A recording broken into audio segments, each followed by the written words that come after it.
பணம் வந்தாலும் அகம்பாவம் இல்லாம அமைதியாக எளிமையாக வாழ கற்றுக்கொள்ள வேண்டும்.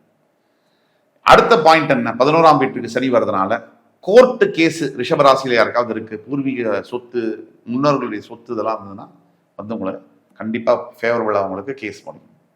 3வது பாயிண்ட், இந்த 11ஆம் வீட்டுல இந்த சனி உட்கார்றதுனால மூத்த சகோதர சகோதரிகள் மூலியமாக, அண்ணா அக்கா மூலியமாக பெரிய அளவுல பெனிஃபிட்ஸ் இருக்கும். அக்கா மூலியமா அண்ணா மூலியமா பெனிஃபிட்ஸ் ஆன்னு யோசிக்க வேண்டாம், கண்டிப்பா பெனிஃபிட்ஸ் இருக்கும். இதை தவிர சனியுடைய முக்கியமான விஷயம், சனி 3ஆம் பார்வையாக உங்கள் ராசியை பார்க்கிறார்.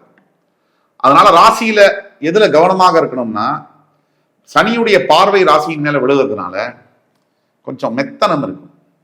இன்னைக்கு செய்ய வேண்டிய வேலையை கொஞ்சம் நாளைக்கு பண்ணிக்கலாம், அதெல்லாம் கொஞ்சம் நீ உடம்பு ஏதோ மாதிரி இருக்குல்ல, கொஞ்சம் அசதியா ரெஸ்ட் எடுத்துட்டு 2 நாள் லீவ் போட்டு அப்புறம் போகலாம்.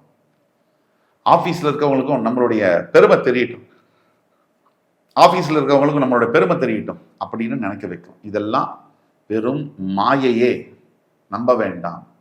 உங்களோட கடமையை கண்ணில் கருப்பு ரிப்பனை கட்டிட்டு குதிரை ஓடுற மாதிரி பண்ணுங்க.